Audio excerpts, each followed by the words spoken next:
Hello, people. Welcome to my BrainPorn podcast.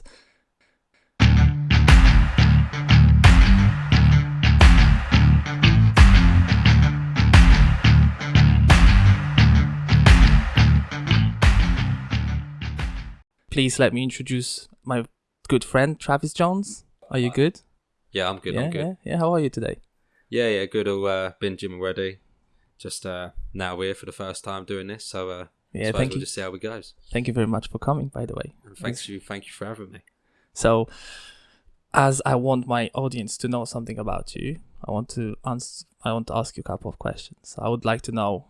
Obviously, we're both gym junkies. We both hitting the gym quite regularly, and I want to know what made you go to the gym for the first time. Because my story is a bit weird, but I never heard your story before.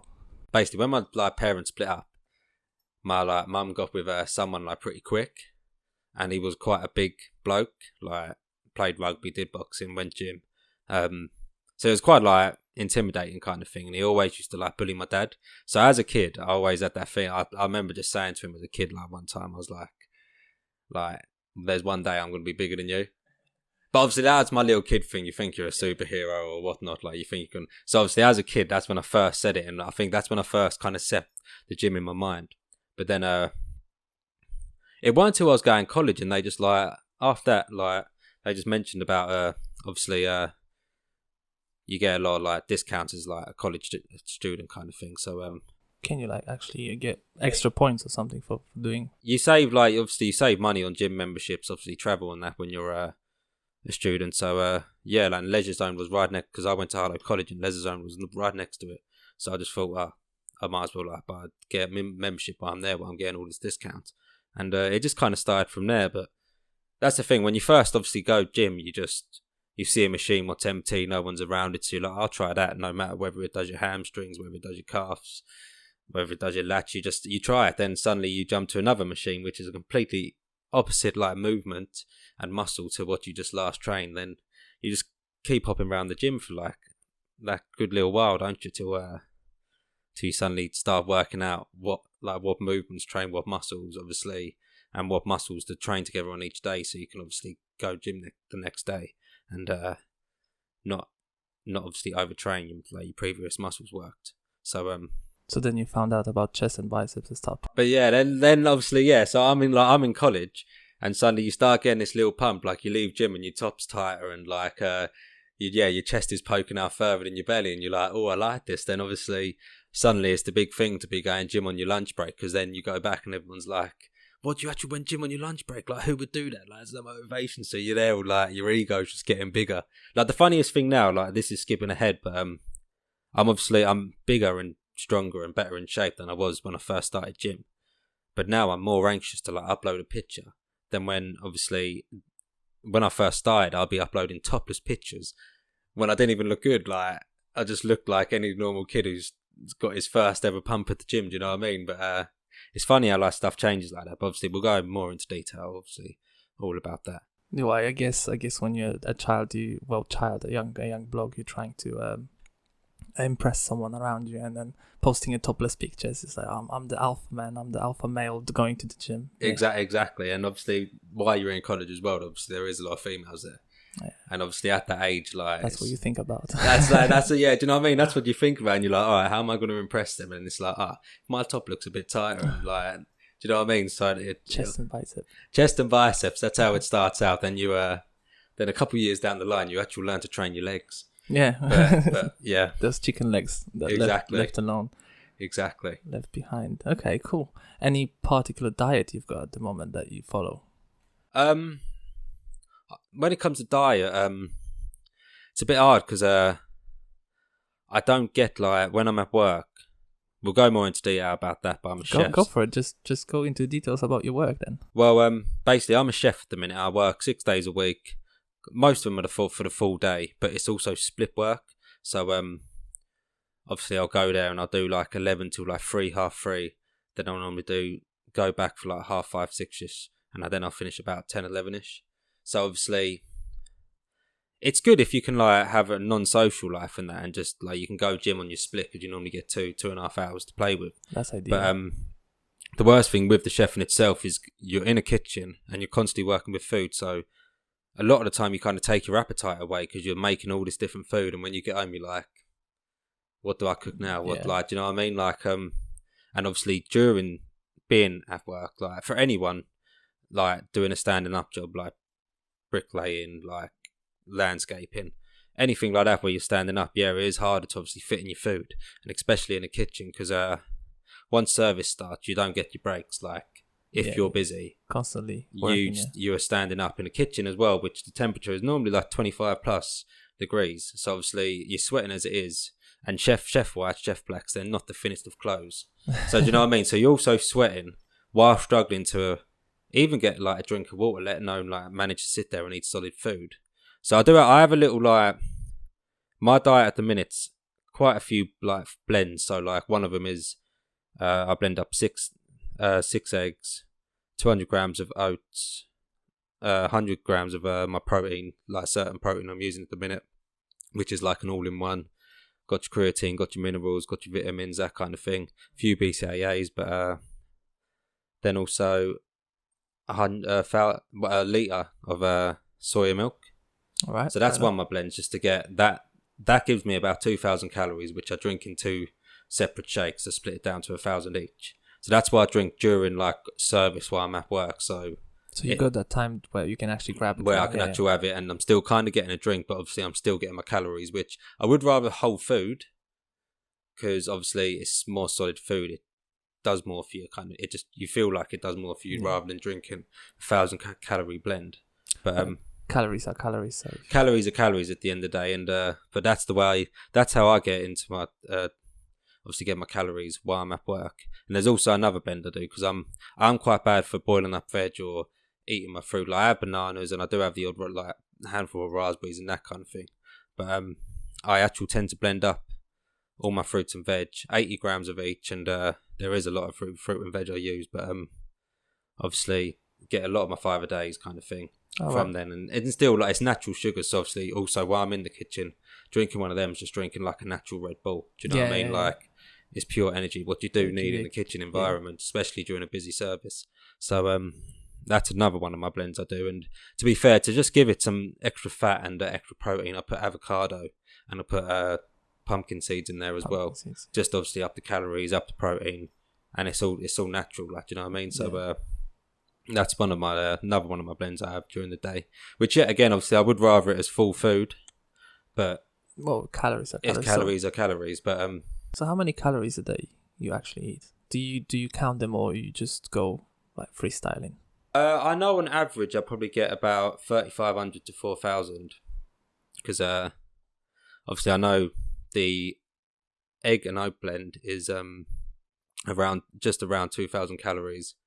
The smoothie blend is around, last time I worked it out was 800 calories, but I think since then I've been adding extra pumpkin seeds, so I couldn't tell you the right amount, but obviously just through my blends I near enough get 3,000 calories. Oh wait, no, so yeah, it's probably more than 4,000 calories, because that's a lot, isn't it? That's what I mean. Lately I've started adding a slice of peanut butter and wholemeal seeded bread in the morning, and on average you probably spread about 20 grams of peanut butter per slice. Then what they say is 12 grams per spoon. I like a soup spoon, like the normal spoon. So. That's what I mean, and I do use a bit more than that. So it's around that. Then each slice of bread, like especially the wholemeal seeded bread, like the one I'm having at the minute is the 7 seeded sensation, and I did read it this morning. What was it? 131 calories per slice. Obviously that's what I mean. On top of like 20 grams of peanut butter and that, it's probably like a 250 calorie snack there. Obviously of natural protein and natural fats, and obviously natural carbs. So I've started adding a couple slices of them in a day, maybe 3, maybe 4, just depends on how the day's gone, kind of thing. So then obviously on my split I have a big meal of chicken and rice. It's normally about 500 grams of rice and 500 grams of boiled rice, right? Not dry rice. Yeah, boiled rice. Yeah. I was gonna, not dried rice, because that'd be no, there's no way I'm eating that. But I mean, I'm eating that in 5 meals. That's why I'm making sure that. No, don't worry. That's but dry rice. Yeah. So 500 grams of cooked rice. Then It's normally a big chicken breast, but I know chicken's not too full of calories. But you got 200 grams of chicken breast on average. Yeah, it probably is. That's what I mean. You never get you get. I think I wouldn't even like to say, but it's definitely not over 200 calories per the chicken breast. But I think it's around 30 odd grams of protein. But I couldn't tell you for obviously fact because I don't actually. Yeah. They always come different sizes and whatnot. And there's water as well. Exactly. So I couldn't tell you on that. But that meal is probably. I know the rice adds up to like 450 odd calories. Then obviously with the chicken, so I know that meal is probably around 750 calorie meal, maybe. No, that's terrible maths. They're 650 calorie meal. Then obviously just with the extra sauce, like I don't use a lot of sauce, but if I do, it'll be a few little squirts of just barbecue sauce or Frank's buffalo sauce or something like that. Obviously that just probably gives you a few extra calories just to add on. Then I always have 2 bananas a day as well during my evening shift. Due to a sugar. Or yeah, due to obviously the energy and just I'll normally have one every hour and 20 minutes. All right. Just to obviously give myself a little boost of energy while I'm at work. And do you know the content of potassium in no, not I couldn't tell you with banana. I ran into a situation where my mom thought that she's deficient in potassium. Potassium, right? That's the way you say it. Potassium. Right. You see, that's how I would say it, but I wanted to make sounds a bit more English. My mom ran into a deficiency of potassium, and she wanted pills for it. And we were checking the whole foods, and then banana says 900 milligrams of potassium. And if you're deficient, you got to eat between 3,500 and 5,000 milligrams of potassium, which is basically 6 bananas. And that's all you need to uptake if you're deficient. If you're deficient, yeah. No pills, nothing else, just bananas. So 900 milligrams per one. It's quite high in potassium. I didn't know that before. That's why I asked you. So you were saying about your calories 3,500-4,000 calories a day, which is quite a lot actually. I mean, the average recommendation for a male is 2.5, so you're going almost double. I'm trying to. I think obviously due to the kitchen work itself, like running back and forward, I class kitchen work as like high intensity training because for 1 minute I'll be standing by a couple frying pans, obviously the grill and that, standing still, just tossing and turning food kind of thing. And then suddenly obviously I've got to run to the fridges out there. Yeah, so you go cardio. Yeah, you know what I mean? So I quickly dart to a fridge, quickly dart back. Probably majority of the time I forget something. So I dart back. And then obviously I'll stop again. So my heart rate is constantly going up and down. Plus you got the temperature difference. And obviously with the temperature difference, like obviously during this summer the kitchen got up to the days I was in. I know it did get hotter when I weren't in one day. But the days I was in, and I think the most it got to is like 37 degrees. 37. And it's not the biggest kitchen, and the walls are literally near enough made out of this kind of plastic sheeting stuff to just good for like bacteria and stuff. So when I say it's near enough just standing in like a tent in the sun, like it's hot, and the humidity obviously coming from the frying pans, the oven, all of it. So obviously on top of bit like it being a physical job, you're working in like high temperatures, so you're burning a lot more calories. So even though I do eat that much, you're sweating a lot as well. Obviously, I sweat a lot. I'm burning a lot of calories as I'm working. So because I won't even lie, like I don't even put on dramatic size with this diet. Like sometimes the scales won't even go up, but that's just because I think obviously I'm eating this much. Well, you look good. You look big, so thank you. I do appreciate that. If you would put much more, much quicker, that would be. I think, to be fair, yeah, for my height, I think I have got to that. Like, you just get to that stage and it's like, all right, it's going to be slow now. I'm not tall.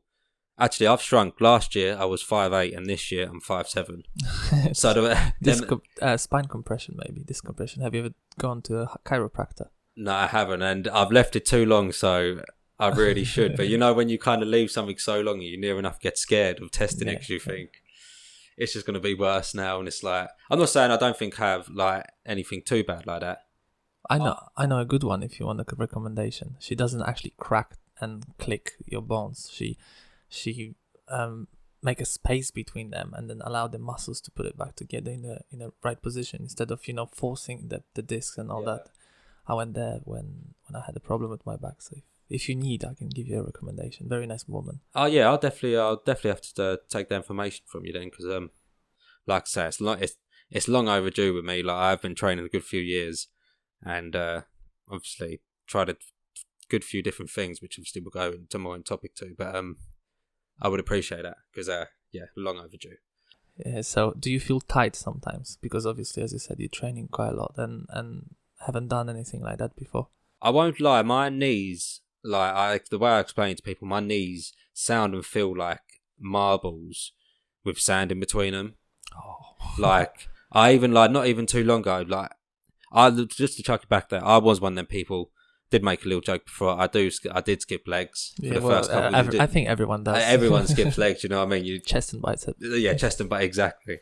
But, so I did skip legs, so my legs, obviously, as my upper body's got bigger, my legs weren't there.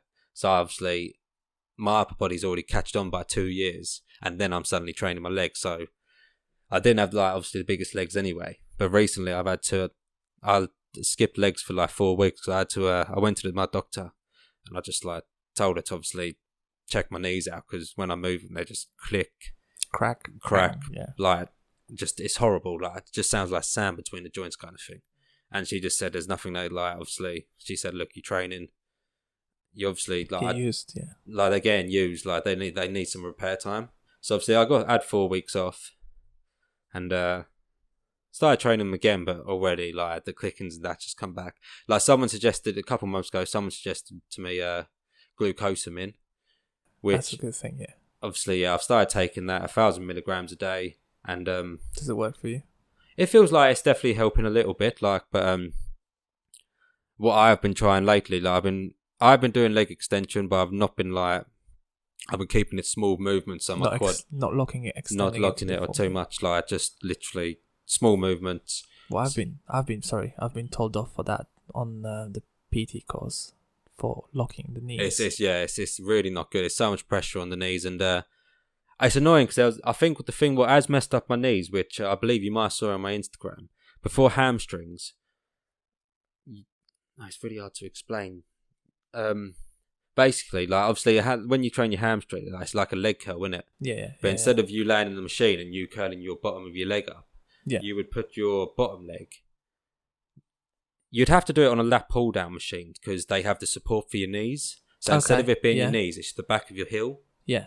And obviously, your knees are resting on the seat, and you bring your whole upper body down from your knees to the floor and pull yourself back up. Okay. Which, don't get me wrong, it's an insane quality for your hamstrings and for the back of your legs, the strength wise, and even the look. I was getting compliments on that part of my leg, not having any other parts of my leg, that part. But it's insanely strong. And the funny thing is, I stole it off a girl's Instagram.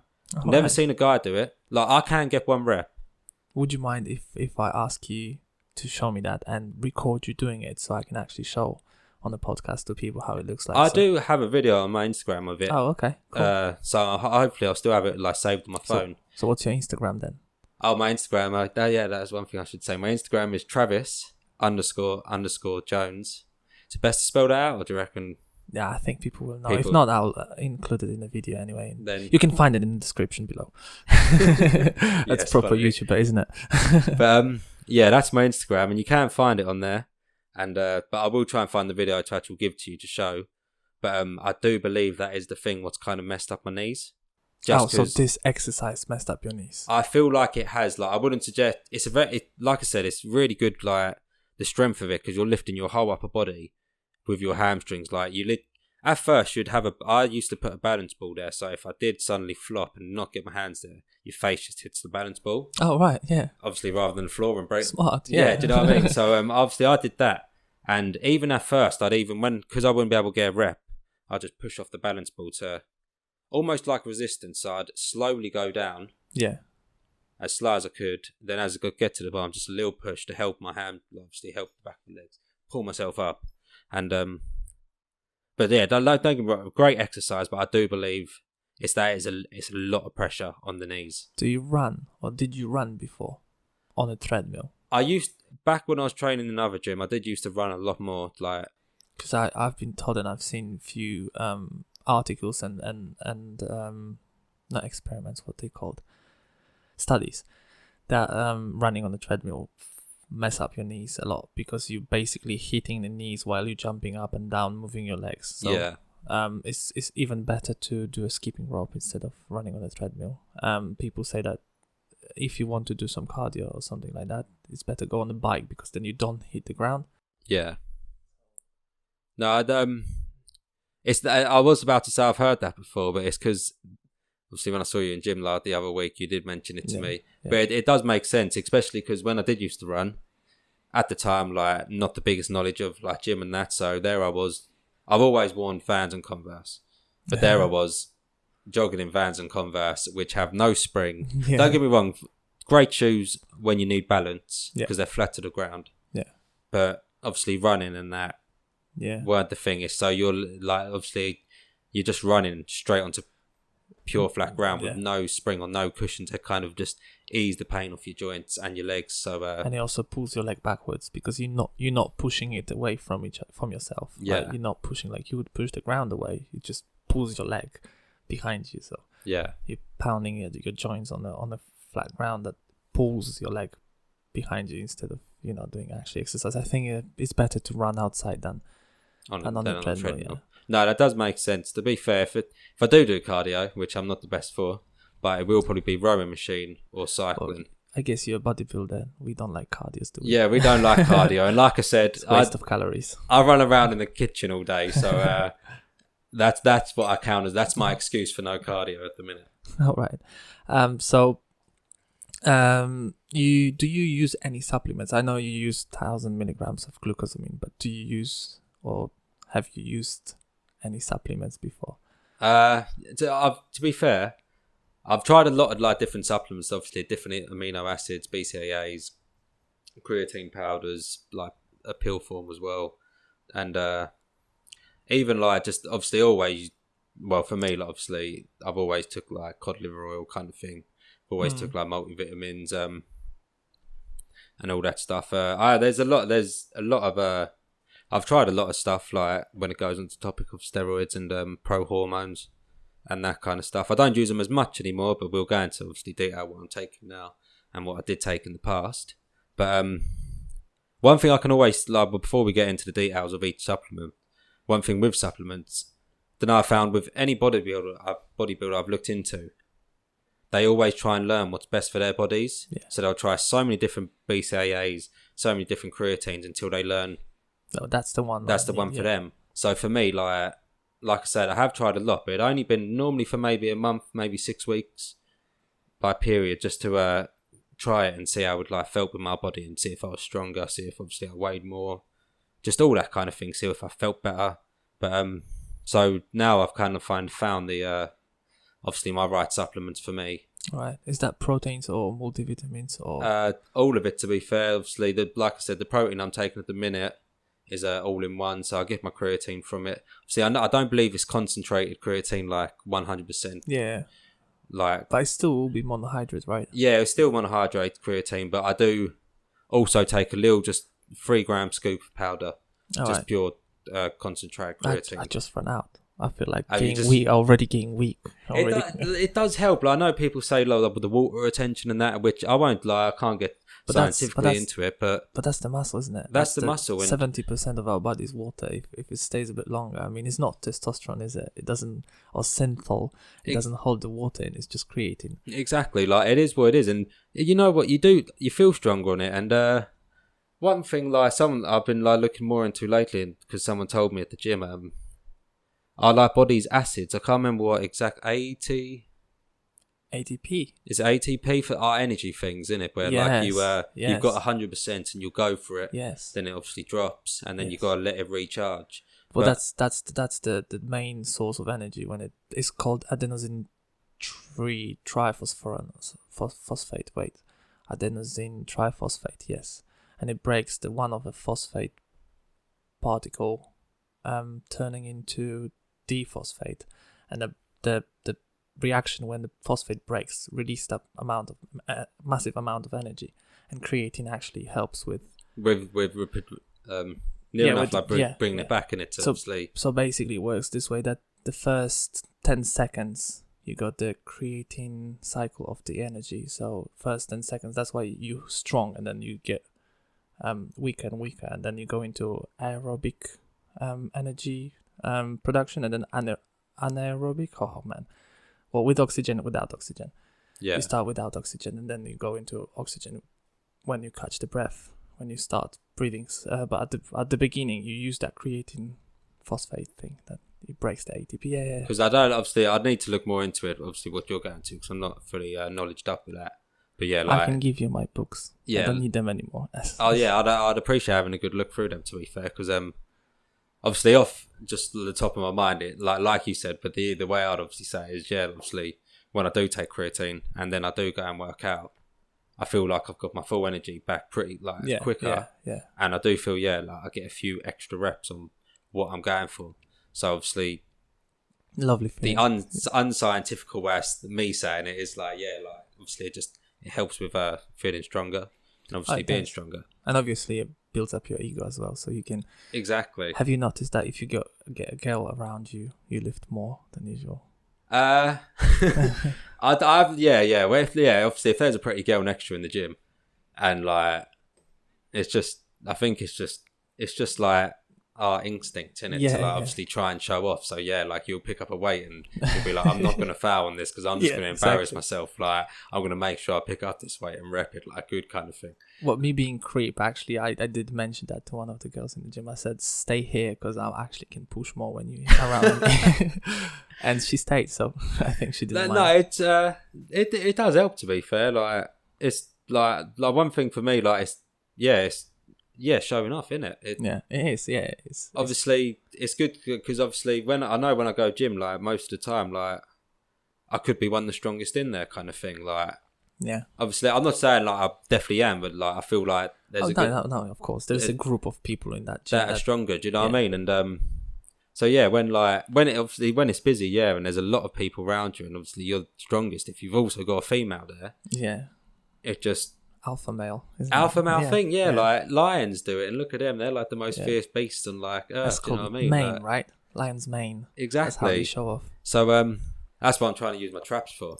So, you know, like they come out like a self-defense thing if there's a female around. Like, that's not joking. Yeah, you remember boys have abs and men have traps. Exactly, right there.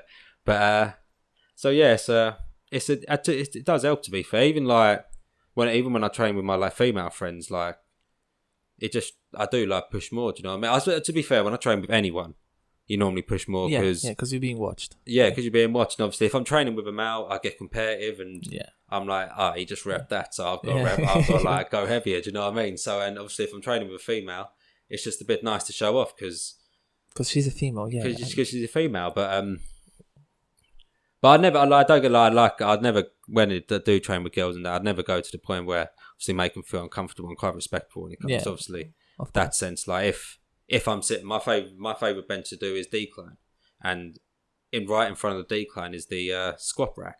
Oh, so obviously when a girl terrible distraction by the way. They're literally terrible distraction. That's what I mean. Like, so a lot of the time I'll just be sitting like looking straight down because they're there. Same and as it's me. like, I don't want to make like, it's not that I don't want to make them feel uncomfortable because obviously you do go to some gyms. I'm not saying everyone does it, but you do see some older guys and staring, proper staring. It's just like, look, like it takes a lot for a female to probably step in the gym. It takes a lot for anyone to step in the gym. Last thing you want to do is start making them feel uncomfortable in a place they might already feel uncomfortable in being. So that's one issue to obviously still kind of enjoy the female presence there, but obviously to not overstep your like ground at all, and just to still be respectable and like obviously respect them that they're there in the gym training. And but funny you actually mentioned lions, because one thing I wanted to talk about with you is mushrooms, and one of them is actually called lion's mane. Oh really? Yeah, so the one that enchants the performance for athletes and all that. But before we get into that topic, I wanted you to tell me more about the other supplements you were using. Oh, the other. So what you started from, because obviously I never used them. I never had a chance. Always thought about it, still thinking about it, maybe one day. But what did you start with as a first one? Well, before obviously when we're talking about these supplements, we know what we are kind of talking about. And obviously, is steroids. But before I did do steroids, I did pro hormones, and I do remember they were Dragon Nutrition ones. What kind of hormones? Pro hormones. Oh, okay, yeah. So I did them, and like, there is this argument that they're not a steroid, they are a steroid, but I don't know. That's still kind of like everyone's just middle ground. Yeah, everyone's like that with it, but they do give you the same things. Like, yeah, my nipples. One thing what you do when you do steroids is your estrogen levels go up when you do steroids, and obviously when they go up too high, your nipples will get puffy and sore, and if you left it too long, they could even, I believe, like they could start lactating. Yeah, I know. I've got a friend who actually was lactating. So that's, you know what I mean. So obviously, but these pro hormones I did take, obviously not to lactate, and I knew before them what to take before them, but yeah, my nipples did get sore on them, and I did get a bit spotty, and you still had to run a PCT to bring like your natural like testosterone levels back after obviously doing the course of the pro hormones, but so that's what I first started on, and obviously that's like, it's kind of like when you do any drug. Obviously, when you first do a drug, you don't suddenly start hitting. You majority of the time, a person won't start like just straight away jump to LSD or heroin. Start with truffles and weed. Yeah, like they'll smoke weed, they'll do a bit of truffles. Coffee. Like start with coffee, actually. Yeah, or even even speed before gear and the rest. You know what I mean? And it goes in levels. So it's the same with obviously when it comes to this. When you go gym, you take your first little bit of creatine, and then you start obviously. Then when you through out of it, you learn a lot more like nutritional like supplements to take. And then you go down that level, and then before you know it, you do like, obviously the next step's pro hormones, and you take them, and then that's just like smoking the weed of like steroid world kind of thing. Yeah. Then from there you think you've already done them, so you obviously go straight to steroids. And I know a lot of people with me, I didn't, when I first started doing steroids, I went straight to injections, which I know a few more of like my friends and people I trained with would first of all go to pill form. Yeah, I know lots of people that start with pill, but myself, I would start with injections because I'm scared of liver damage with pills. That's what I mean, because on top of obviously taking the pill form of steroid, which would be very potent for your liver, you're still probably taking other stuff. You're still probably taking a pill form of amino acids and stuff like that. You know what I mean? Well, I'm not a scientist. I'm not pretty sure how it works. But again, saying this, I would think logically that it would damage your liver more than actually injection. Yeah, definitely. I would like it. I'm not a scientist, so I don't really know. But I would agree with you that it would damage your liver more than the injection would. But don't get me wrong. Obviously, through injections, they are stronger. So obviously, then I suppose you could argue that you're more likely to have a heart attack through the injection way rather than. But then I'm not 100% that. I suppose that could just be an argument. But it goes straight to the bloodstream. That's why. Yeah, straight. Yeah. Obviously, it's a quicker hit because even like I've been watching some bodybuilders' videos, and I believe we both like the same bodybuilder who sadly did pass away, Rich Piana. Yeah, but I like that he was just open with everything. He told people he did growth hormone. Told people he'd done his foot grew like 4 sizes or something. Yeah, like you know, he was open with it, and he said like he did. I was watching his thing before I actually did steroids, and he did say like when you take pill form, obviously it does travel through the liver and that. So by the time the steroids actually get you and do what they need to start doing, you've probably only got he weren't obviously accurate and he weren't a scientist, but I did believe what he was saying was partly true, and that he did his research, didn't he? You didn't get the full pill by the end of the day, so you'd be taking them and you'd be keeping 50 or 60% of the pill, and the rest would just be damaging your liver. So obviously after watching that, I was like, and he just said like, if you're going to do steroids, just man up and put like a needle in you. Like, you know, people know about. We know how he was. Other people know how he was, but I did respect it, and so I just thought, you know what. As horrible as it is, because as soon as you think of needles, you don't think of really steroids, you think straight of heroin. So obviously everyone sees a needle and straight away it's a bad thing because the first thing you think is heroin. Yeah. And as a kid, needles are horrible. So obviously, when you I'm still scared of them. Don't get me wrong, I do it, but there are times it's not nice to like open. I keep mine in a shoe case in my room, and it's not nice to like. Got other nice shoes in my other ones, then you open this one and there's just loads of needles and syringes, all clean, and I do it like they're all sealed, and I go properly and I do it all properly, like so.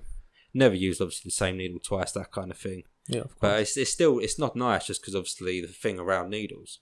But so when I first got into them, I thought I'm just going to do it that way and just man up about basically sticking a needle in my butt. And don't be pussy if you're doing a big man stuff, do a big man properly. way. Yeah. And but yeah, so what's the way? I need to think back. No, actually, the first cycle I did hit, what was like 8 weeks long, was a test. I always struggle. Enfilate. Test E basically. But I think it's like enfilate. But it's the most. People normally tend to start taking Dynabol, which is pill form, or start on test E because it's just a natural diet.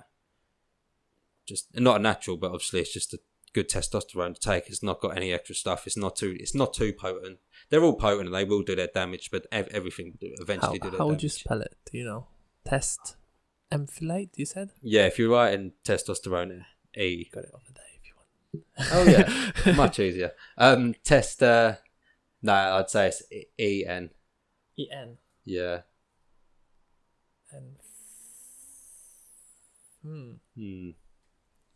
Go on, man. Oh, wait, the two down. Yeah. Okay. Yeah, that was a, and like this is another, like there's obviously so many different labs now of making, so you don't fully know. Obviously, I used to go onto the forums and all that to obviously talk, not to talk, but just to read some discussions going on about the different labs and what labs people have used and what have been given good reviews and all that. Oh wow! So obviously, I did try and do my. So how did you actually get it? I mean, did you buy it, in a changing room, in a gym, in a dark corner, or? No, I was at the time I was involved in a lot more. Like, there's some stuff I won't go into, but at the minute, like I used to love smoking weed, and I used to love doing gear. So obviously, you kind of head to them people. Okay. Not so I didn't head to so much the weed dealers, but obviously the gear dealers. Is it one? Yeah. The one of them. I haven't done any of them labs. The one I did was ROM labs, ROHM labs, I think. Okay. Yeah. But little red and white label. But yes, obviously I went to the gear dealers for like the numbers for steroids, and that's obviously how I first got them. Obviously I saw the guy himself, like the guy was pretty pumped up, like he wasn't a small geezer, do you know what I mean? Like he was pretty big, so I just thought this one. Yeah, exactly that one. And I just thought he's got to be doing something right, like so I thought I'll chance it, and they did help. Yeah, they did do what they did. Like I got bigger and I got stronger. Not like dramatically, but like I was doing 2 jabs a week of 1 mil each just of this stuff. So it weren't like nothing extreme, but like I did feel the difference after 2-3 weeks. Like I was stronger. What about the recovery? Because that's what interests me the most. What most of the people say, the recovery actually speeds up. That is one thing with it. Like once it's in your system, literally like you can try it. Like you'll do. Say for me, most time I'll do like shoulders, triceps Monday. Yeah. Obviously, come the Wednesday, I could do shoulders, triceps again. Which is totally opposite what I do. Yeah. Dude, don't give it. A lot of people start chest and shoulder, chest and tries. But what I'm saying is, most of the people does push and push movements. I do push and pull movements at the same time. Yeah. No, I did. I would. Yeah, the repair was crazy, like quick, like. So in the end, I was training 6 days a week, just with 1 day rest, and normally hitting everything. Hitting everything twice a week as well. So like the recovery was like crazy, and then even like the appetite come with it, because obviously I was training more. My body was craving more nutrients, so obviously suddenly after that I'm eating more, and obviously one thing as well, you're just necking the water. Because whenever I've done steroids, I always buy it off Amazon. It's literally called Liver Care, a white and blue box. It's got milk thistles and all that in, even dandelion stuff, but it's got 27 nutritional things towards your liver. So for literally near enough the whole time I've been training, I have been taking them. Okay. Obviously with little breaks and that, but so I've always took them. Just obviously the milk thistles obviously help anything what does go through the liver. So obviously my liver was still getting a bit of damage while I was taking them, but I wouldn't say I was so much to the steroids because obviously I was injecting them. But when it comes to the end of the cycle, I ran my PCT after 2 weeks of being off the cycle, And obviously that's just to get my estrogen levels down, to help get my natural testosterone levels down. What's PCT for people who don't know? Post-cycle therapy. Okay. So it's like something you do obviously after it. Like it's even like, you know, people have post shakes like for after gym, that kind of thing. So but yeah, it's for obviously after the cycle on steroids, because when obviously you take steroids, your natural levels stop, and like it gives you. I've always said fake. Obviously, it's not fake because it works. Yeah. But it's just fake stronger testosterone. So obviously you put this unnatural trick your body. Yeah, till obviously, and then your own natural testosterone will stop because you're feeding your body stronger testosterone already. So but obviously where a lot of people go wrong, they'll do a cycle, then forget to run the PCT. Yeah. So obviously the steroid, like 1 to 2 weeks, it normally out your system.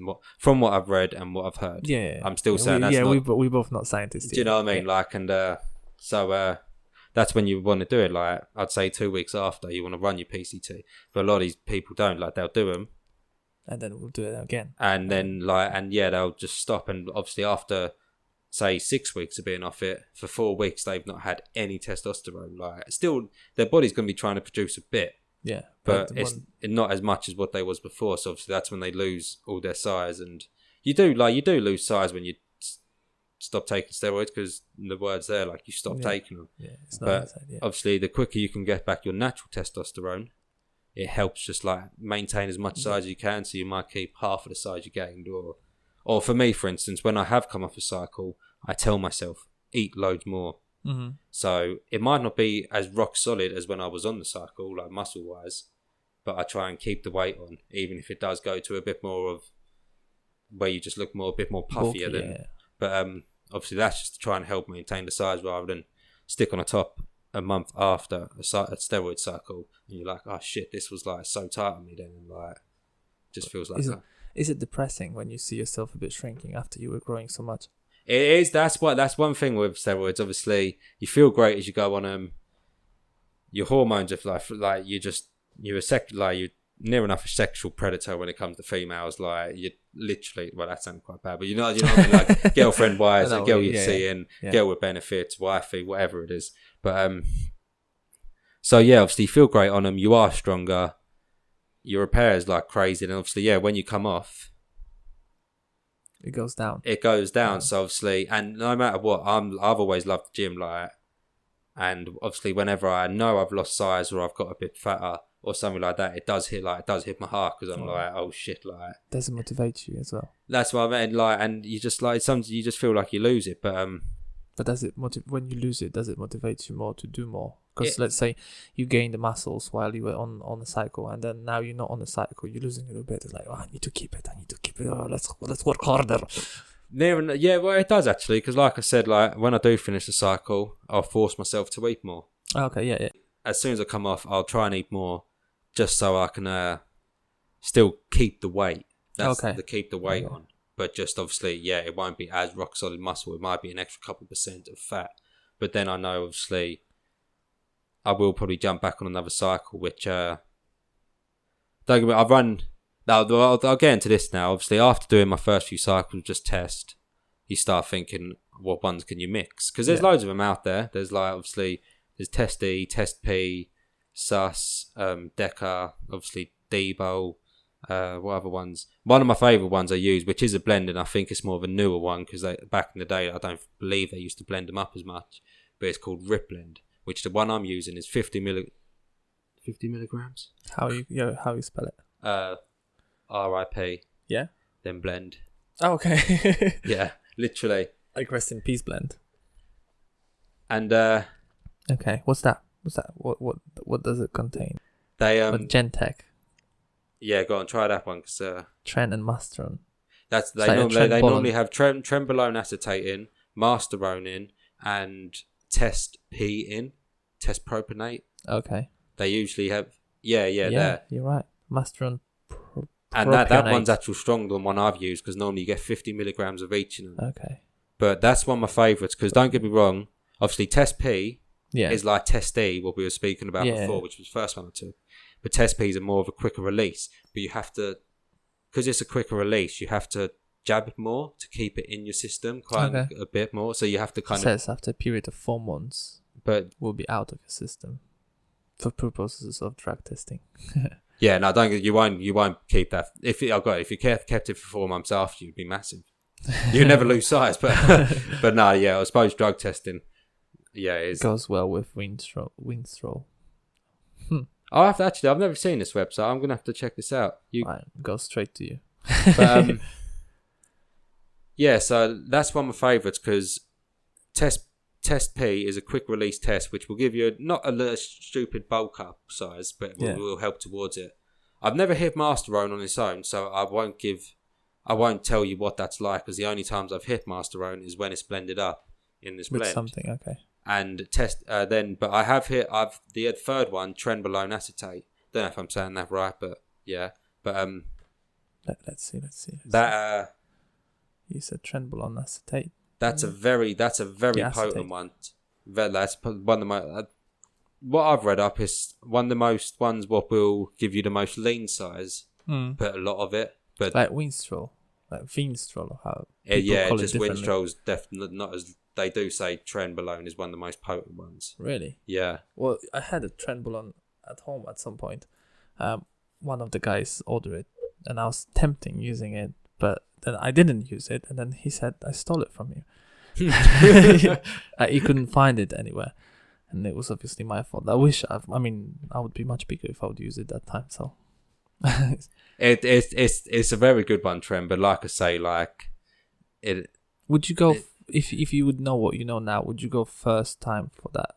Yeah, if instead of just doing the one side, I just call them the one cycles because it's like the where you just hit one steroid on its own. Yeah, I would rather use a blend. Yes, just because it Rip Blend obviously it near enough does what it says You don't put on dramatic size, so you won't jump up like half a stone to a stone. Yeah. But you will gain an extra few pounds. Mm-hmm. But it will be like lean muscle.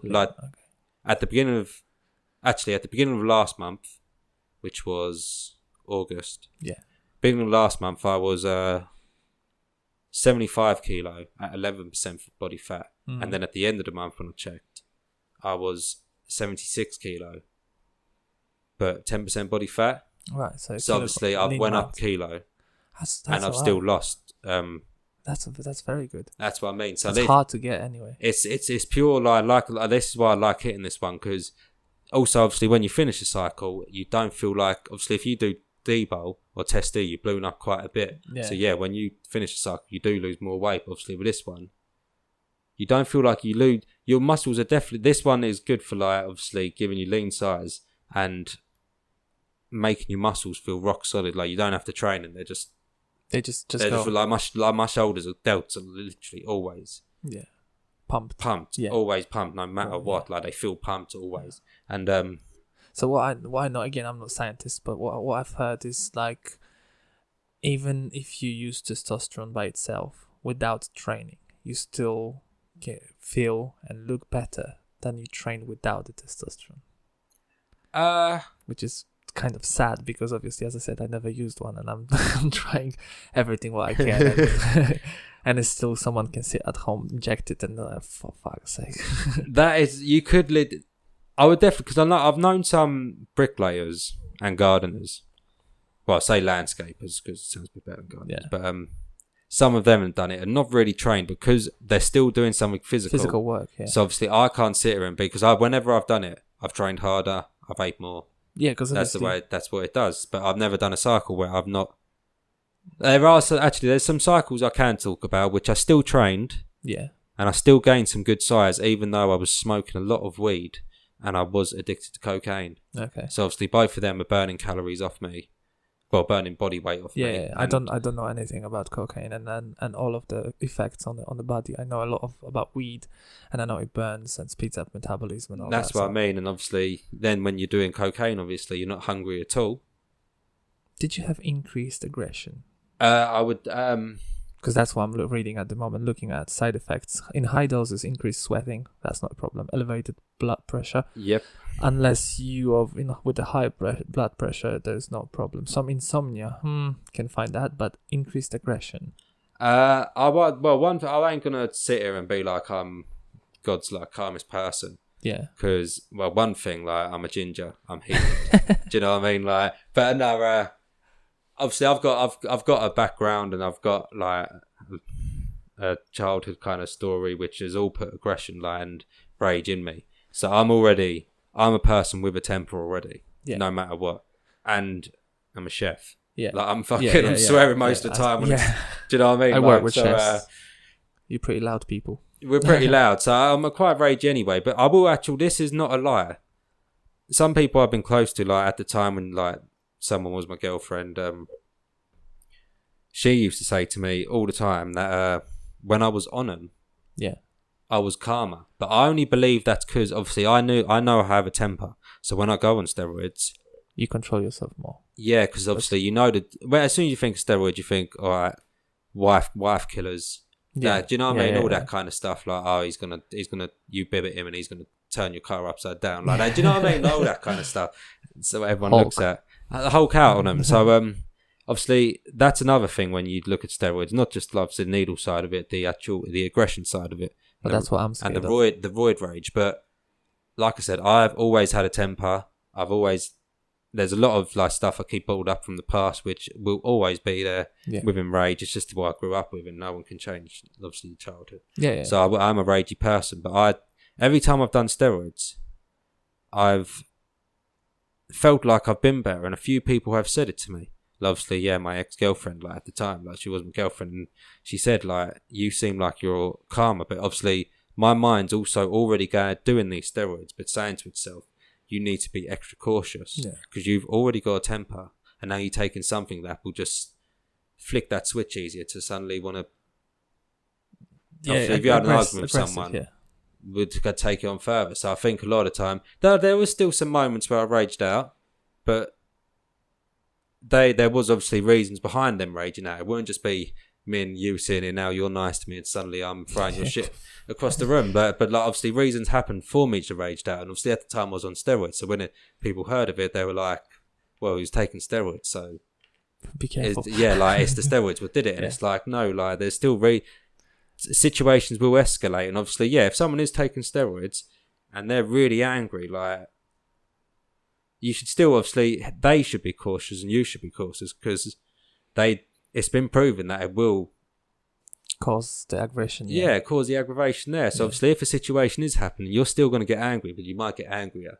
That's the only thing. Okay. But a lot of the time, like I said, I could control it, but then there was them situations where when they hit like the heart. But you wouldn't know if you would act the same without the steroids. That's obviously I can never say if I.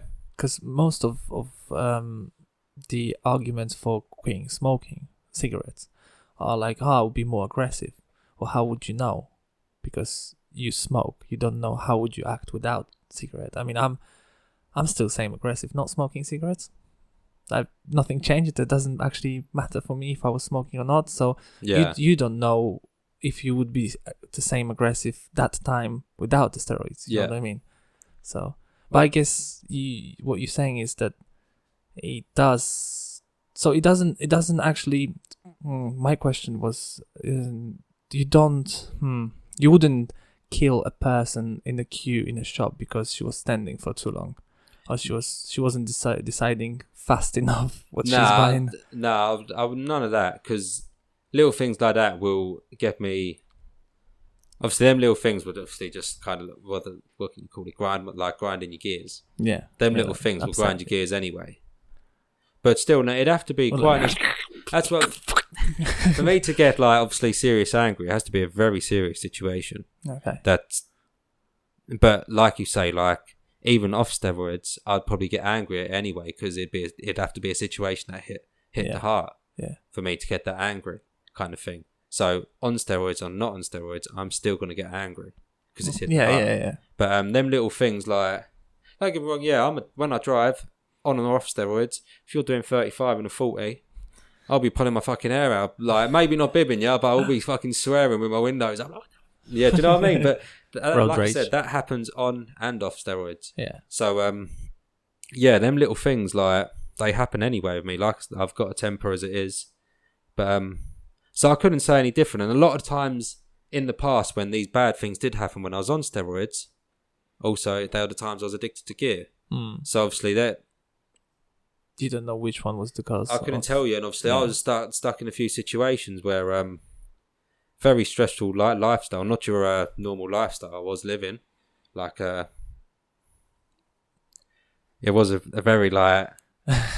But basically, for a period of my life, I'm not going to say what years and what all that detail, but I was selling a lot of weed, like a lot of weed, and I don't really tell many people, but obviously when you live in the same town, you catch on. It's easy to hear someone's name when they're obviously in that game.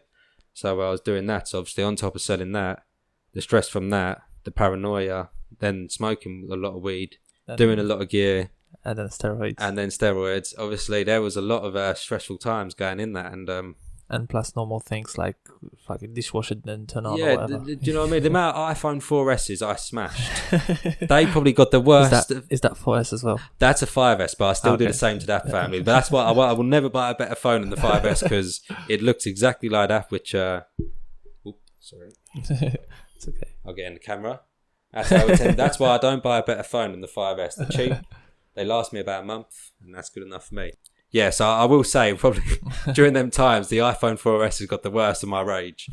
Literally, I went through loads of them. But that's what I mean. In that situation, you can't judge what's causing you this. Obviously, yeah, all of it is causing you shit. But I can't say, I couldn't be like, steroids were 5% of the stress. Coke was 5% of the stress. The selling was 75% of the stress. The weed was 5% of the stress. Obviously, I don't know what levels it is too. Obviously, I'd say, well, the strongest there would have been obviously the steroids, the selling, and the yeah, but obviously it depends on the situation. Well. Yeah, it depends on the situation. Obviously, the weed wouldn't have been the highest thing because I'll still fly over to Amsterdam, and I'll still get happly high, and I'm very happy over there. I'd love to go to Amsterdam with you. Yeah? Yeah, man. I've been there once on my own. Passed out in a coffee shop. Mate, we'll have to, after this, we'll have to literally talk details about that because I ain't been to Amsterdam for a couple of years and it's a nice place, just 2 days, I went on 3 420 days. 420 and passed out in a coffee shop. Mate, that must have been busy. 15,000 people around in the park, town park, all smoking, playing frisbees. But I was in the coffee shop and I passed out. I was out of the world, like logged out for half an hour. Well, it wasn't good because I'm on my own. So not the passing out, but obviously the atmosphere. Oh yes, yeah. Happy for 20. You know, it was 20th of April as well. So everyone was just there for that and like smoking and that. But no, yeah, we'll have to hit up Amsterdam because that'd be a good little thing. And you could, suppose you could almost post it on your page, couldn't you? So yeah, you know what? I could take my gear with me and we could record something there. Exactly. Fuck, you know, can you imagine that podcast in Amsterdam? Probably, yeah, literally. And when the cod just asked to like have a 5-seater table and just be like, we just need to use this for a couple of hours. Yeah. Keep the coffees coming, and I'm sure that'll be. Yeah, keep waiting for it. Literally, it'll be coming. Yeah. Right. So I wanted to ask you one more thing before we carry on. So you said about spots. So you got a bit spotty, and we were talking about aggression. Any other side effects? Definitely, like. Did you get any hair loss? I never got hair loss. I grew more hair. My voice did go deeper. And I actually don't remember your voice because I know you for years. I tell you what, I know you like 7 years now. You know that because. When I came over, then I met few people that connected us.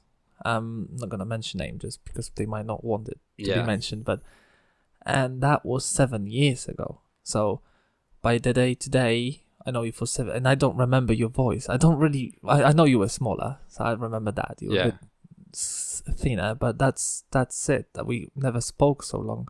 I mean, maybe because I never spoke so good English. Saying that, being fucking dickhead, don't speak good English, but I mean, that was a language barrier that I wouldn't actually have a conversation with you. It would be more like business thing. I do remember, and obviously, yeah, your English definitely wasn't as it was good now. Like with no disrespect, obviously. Yeah, of course, more confidence. Yeah, exactly. But yeah, so we didn't have obviously the longest of conversations. Like it was just normally a good chit chat, like how you've been, just that kind of thing. So we obviously, back then. It weren't the biggest in my conversation. red Mazda. in your red man, the loudest car. I could tell when you was like literally like half a mile off. It's like, oh, Damien's an idiot. So anyway, so we were talking about the effects. Side effects. Yeah, side effects. So, I will say this is one you still can't judge because of my past and the stuff around it. But when I did, there are like basically suicidal thoughts. Like, mate, I reckon most people get in with their life. Maybe just obviously they don't think of them as much as other people do, and then obviously, sadly, some people act upon them. But there was suicidal thoughts at the times of me taking steroids. But yet again, I'm not going to lay it down to steroids because.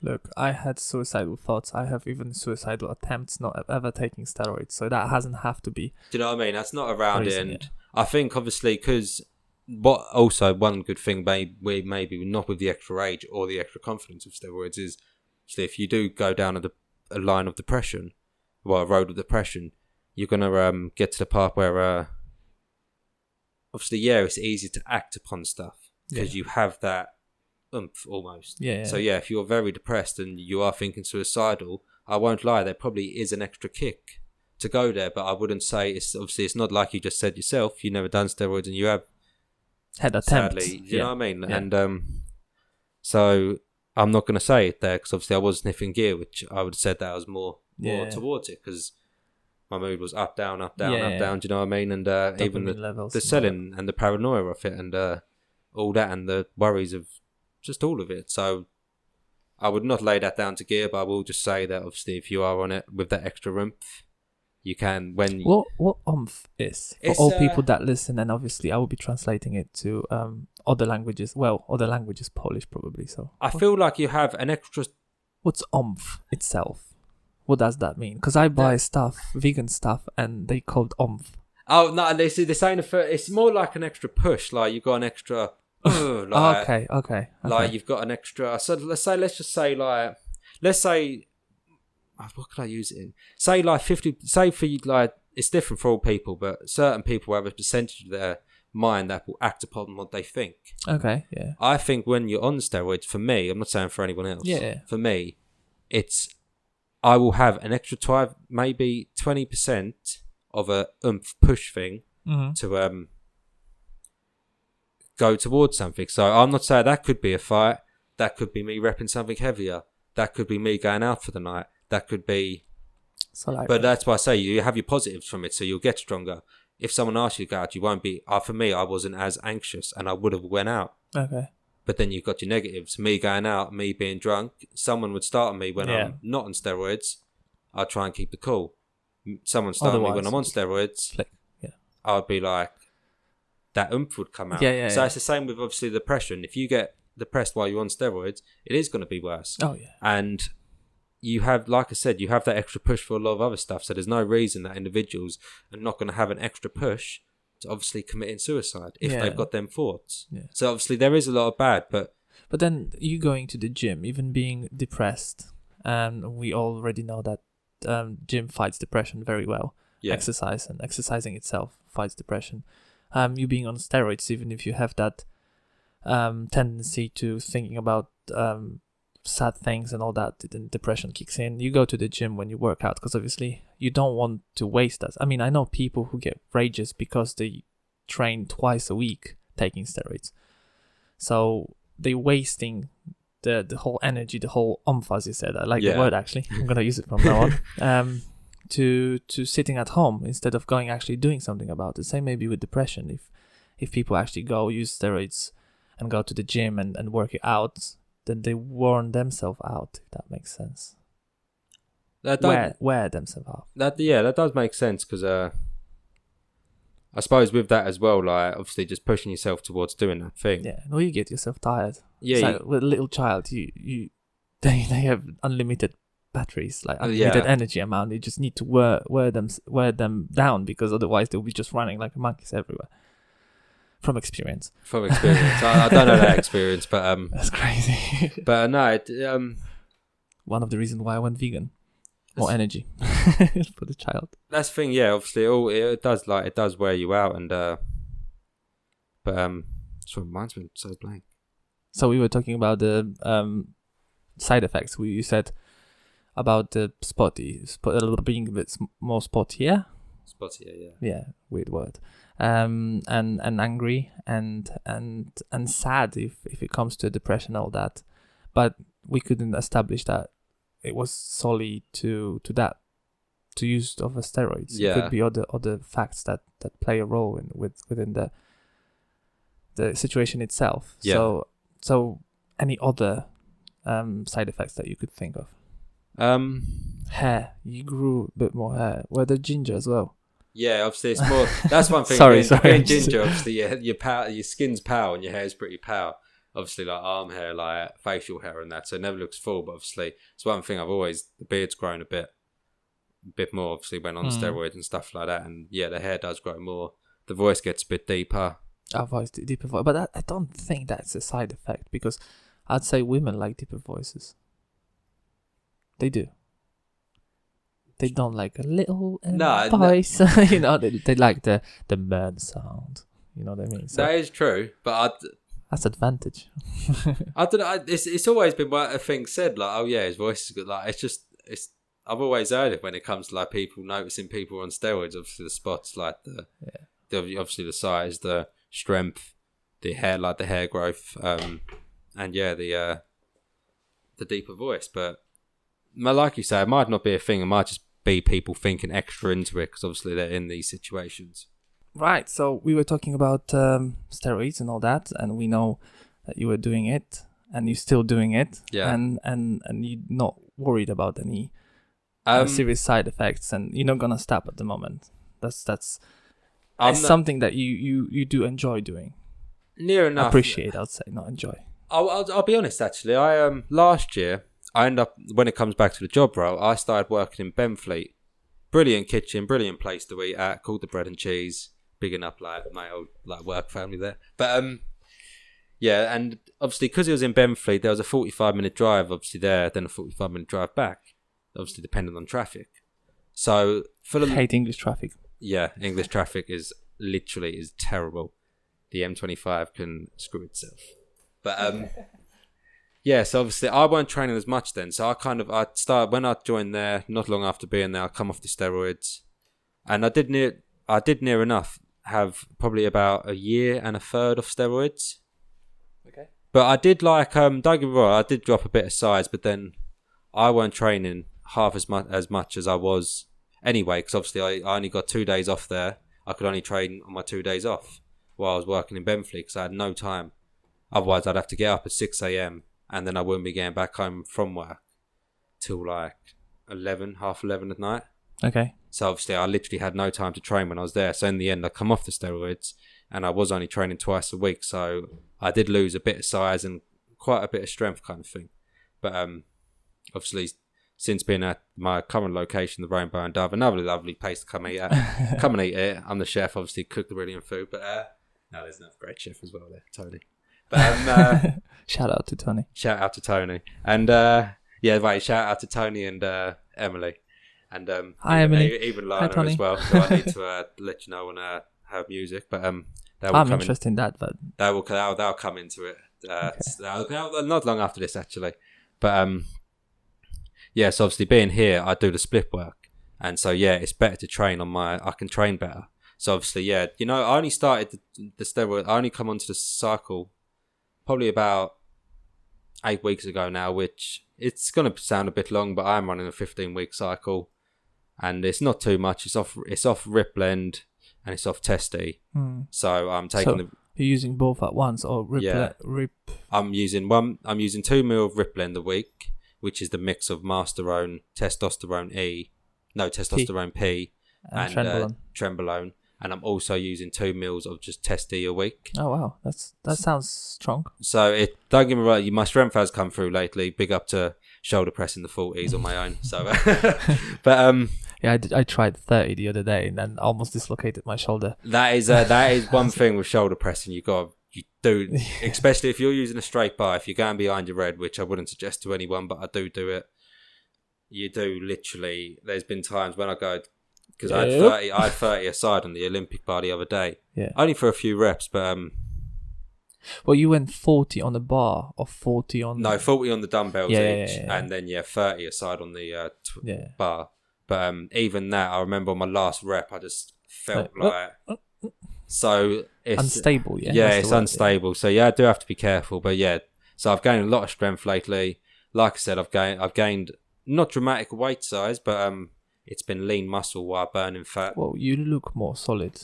Thank you. The vein pops out as well. So today I was training, and because I was rushing, obviously, because I knew I was coming here, the veins were coming out, and apparently I'm seeing it last time I checked, it was 10.2% body fat at bang on 12 stone. How do you check that then? Do you use the machine? I use the machine, Okay. which I don't believe is fully. Can't even say that word. I don't believe it's fully spot on, but Accurate. I do believe it gives you a half decent summary of what you are at. Well, you know Maxwell, right? Yeah. That machine gave him 20% of fat, and it says I need to do a bit more cardio. No, Max. That's where it's incorrect, because Maxwell was probably leaner than me. It's probably like 7 or 8. And you can. I mean, at the time when I saw him, he said 20. Well, I was just like, what am I, 50, 60? That's what I mean. Like, there's no way I'm standing next to Maxwell, and he's 20 and I'm 10. So hey, we love you, Max. yeah, we do love you, Max. Big up to you, but I'm still struggling. But no, there's no way he's sitting there. He's got to be at the time, obviously, when you're speaking of. Because I know he's started to bulk a little again now, but yeah, probably 7-8% body fat, I reckon, for him. Yeah. There's no Not way, 20. no way 20. That machine's lying. So obviously I thought I'm gonna cry because of laugh when he said it. that's what I mean. So obviously that don't seem too spot on, but with me, it's always seemed right if I've weighed a certain amount. Like it's just always not like I said, not spot on. So I'm probably not 2.10% body fat at the minute, but I reckon I'm around it kind of thing. But I'm obviously definitely sitting at like 12 stone. Yeah. And obviously it's correct about my height that I've shrunk from 5'8" to 5'7". Yeah. So well, it's a lot of shoulder pressing, isn't it? It is a lot of shoulder pressing and that, but yeah. So when obviously the cycle I'm doing at the minute, it is good. But like I said, because I said to myself, I had a year and about a third off, and I just thought, obviously with chefing, you get no social life, and my only excitement is the gym. So I thought, you know what, I don't spend that money on alcohol when like people go out, eat week and eat food and that. I don't do none of that. I get like normally 1.5 or 2 days off a week kind of thing, like, and a couple of evenings. So I've really not got much social life. So I said to myself, look, jump back on it, because all you love at the minute is the gym. It's all what you got going. Like, not going for me. I don't think I'm going to make it anywhere, but like, I just love it. Do you know what I mean? Like, I love working out. I love getting stronger, and I love I like my body looking good. Like, the way we got to see it is, going a bit off topic here, but the way I see it is, when you look at an old Greek statue of a god, they've got a six pack, they've got a chest, they've got big arms. Do you know what I mean? They've got a V-shaped body. Yeah. Like, got a tiny willy at that time, so I feel sorry for them guys. I think it was cold. It was cold, yeah. Standing on that rock, definitely cold. Yeah. But obviously, can you imagine standing for hours while someone actually making a sculpture of your that's what I mean. And like, it gets smaller. Yeah. So, oh god, I shouldn't have went off topic there. 'Cause I will go back to it. It's right on my mind. Where was at the moment, obviously, I've not got much of a social life. So me, obviously, I'm not saying it's the same, but when people go out and drink, you put yourself at risk. You do this kind of stuff. Like when you go raving, you go clubs, you do put yourself at risk. I don't really put myself at risk, so I don't go out. So my little risk is, all right, you take steroids, and you go to and you're just going to go to the gym, and that's it. Like, I don't go out much. I think I've been pissed 4 times this year. Oh, right. Maybe 5 times. You went to Germany, didn't you? Yeah, and 3 of the times were in Germany. So, like, do you know what I mean? So, I've been pissed 5 times, because 2 times over here, 3 times in Germany. But it's not like... Yeah, there's not a lot. Some people go every Friday, every Saturday. That's what I mean. So my little bad thing, you know what, I do take steroids at the minute, but a lot of people I talk to at the gym, when I first tell them, they would say to me like, I'd never have guessed you on it. And at first I'm a bit like, well, that's offensive, because I think I'm pretty big, so you could at least be like, I want at least one of them tops, like, thanks, but I'm not actually on steroids. But obviously people say, just because I go in there, I'm normally mellow most of the time, and obviously that because you seem calm, you seem very also eloquent, so you're not one of these, stereotypes of a dumb, bald steroid user. Don't say that too loud. You might get a few people out. No, but what I'm saying is, you're not what I mean. You're not stereotype of a steroid user. You're actually a cool bloke, and I appreciate it, man. and this is good to talk to you as well. So, I wouldn't guess. I didn't know. I mean, you look good, and maybe too fast, and No, that's genetics. All right. He's God's gift, right? And cool. No, it's no, yeah. I will be honest. When people ask me, because that's why, like, that's another thing when I was speaking about, like, well, not actual mention. I've mentioned about the temperatures I work in and the kitchen work.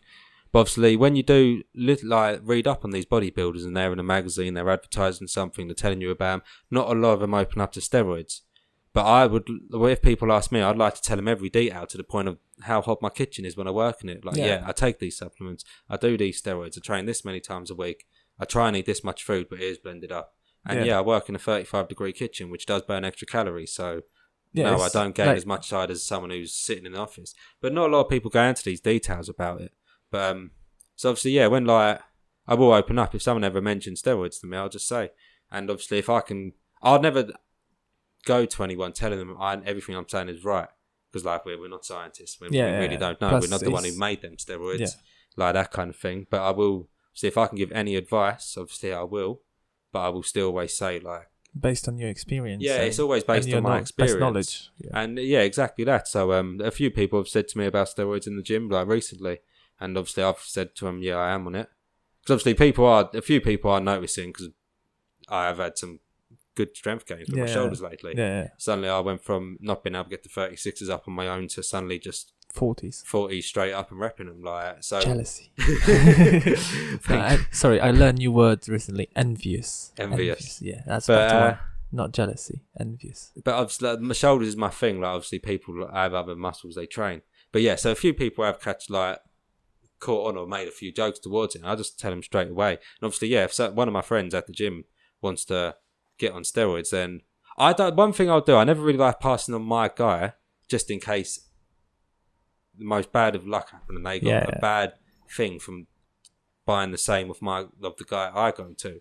Yeah. Even though I wouldn't badmouth my guy's stuff, like, if you know what I mean. But you still need to think about it. Like, it's risky. Even a bottle to bottle can vary. Yeah, like my guy gets all these in. He don't know if there's an extra something in one bottle, what's going to affect this person. So if suddenly one of my gym buddies come to me and I get him for him and they've had a bad side effect from it. Plus, everybody's different as well. And so I'd never get it for people, but I'll give my advice and just go on that. And like, obviously, but like I said, I'll just say this is of experience. So you might go and speak to someone who's twice my size who will tell you all the opposite stuff that I'm saying. Yeah. And then, so I'm not going to act like I'm fully correct. You wanted to talk about your DJ friend. Yeah, I ain't got much stuff myself. Like, I've got no products. I've only got my Instagram. I do post food on my Instagram sometimes and the recipe, and normally like the calories worked out and all that kind of thing. So if you want to check out my Instagram, give me a follow if you want to. Jones. Travis __ Jones. Yeah, 2 underscores there. But nothing to really shout out for myself now. I do feel like I do want to make my own clothing brand. I'm not going to give any details of that yet, because by the time this podcast is out, I don't know if I'd have opened that brand, but obviously, if there will be brand open for you, then we will include the links below. Or in here. Below. Or there. Whatever it goes. But so I appreciate it very much. But so I won't obviously hype anything now until I know it's properly there. But well, I'm hoping that you come on again and recommend it yourself. That's what I was thinking. Obviously, in the future, like whatever podcast it would be for you, like I'd be happy to obviously come on again. Obviously, by then I've had a bit more experience, obviously, with what I'm doing now and the stuff I'm taking and the way I'm training. And doing podcasts. And doing podcasts. And so I'll hopefully by the time I'm next on, obviously I've got my clothing brand. But cool. Till then I want to give a good shout out to my friend that I work with at the work. She's in the kitchen with me, tries keeping me sane as possible when I'm pulling my hair out in the kitchen. But that's Lana, and her DJ name is DJ Lana M. And her Instagram is... We will post that in the comments. Yeah, we're going to post her Instagram name in the comment, because I'm not going to say that correctly, but so you get a clear thing of it. Beautiful music, awesome music. So good music. I'd put on a few of the mixes when I'm in the gym. She's got a Spotify on her Instagram. Oh, right. So the odd time, like when I'm in the mood for just a bit of like drum and bass and that, I'll listen to one of her mixes. And And yeah, I'll go on it from there. But really good stuff. She's even got a few shows coming up. So obviously, if you did go onto her Instagram, check out her music. And yeah, give her a follow. And I'm sure she'll be posting them shows. But yeah, she's definitely coming up with it. In the description below again. You have to check it. Check it out. Check it out. But yeah, good shout out to her. For people who noticed that Travis took off his shirt because we had a technical issues. Ginger's cooking up too much in it. The temperatures must have gone up or something. So, but yeah, and also a big shout out to I work at the Rainbow and Dove, and I love the food down there, love the atmosphere, and just love the location. So yeah, pop down and come and eat my food. That's an invitation. And leave a big tip. You know what I'm saying? Leave a big tip for me for that ginger chef in the kitchen. Thanks, guys. Yeah, we were talking about the side effects. That was the last bit, the main bit we were talking about. And you were saying that you're using for extended amount of time, 14 weeks. You said. 14? Oh yeah, for 15 weeks 15 at the minute. Yes. Yeah. That RIP blend and test E. Yeah, and test E. Which this is to be fair, this is Oh no, because I remember this is what I wanted to say just before we did stop. Technical issues. First podcast, obviously. Yeah, when like the Tren cough, like if anyone obviously has listened, done Tren before, like apparently I've searched it up and it's a Tren cough, like you get when you take Tren. Well, like a cough, like a literally a cough, like you get like you just cough for a little, like 5-10 minutes, and it's just there, like near enough, like you've just smoked pure weed and you get that tiggle like there, like you know when you're in Amsterdam, like you roll a pure, and you just get that tiggle right down like your lungs, and you're just oh my god, like it'll almost be like that, but it only happens with Tren. And what do you think is the cause of it? I really couldn't tell, but this is the first site I'm using. Like I said, I'm using Rip Blend and Test E at the moment, and it's the lab's called SIS, SIS something, but literally, yeah. As soon as I obviously because it's only the little bit of Trent in the Rip Blend, which I believe is 50 milligrams per like obviously 1 mil, obviously along with the other stuff. So it's only a little bit of Trent, but like I said, as soon as it goes, like as soon as I inject it, you get that cough. I get that cough, and like there's only been one time I've got with Trent before, and that was a good cycle. So I could probably chuck it out there that these are probably one of the most strongest I've taken, like strongest actual labs, because obviously you don't know what the labs are putting in there. They might all say 50 milligram or 100 milligram of it, but obviously you still don't know how pure it is with the labs. But the labs is called SIS something, or it might just be SIS, but this is definitely the best one. Science in Sport. I'm not sure. It's just that's on the bottle. It's just like cis. Okay, Science in Sport does this as the supplements, don't they? You know what I'm talking about? Nah, I don't. I'll show you in a second. Science in Sport. But yeah, I'd definitely say these are probably the strongest, and it's like a black writing on a white logo. Science in Sport. Yeah.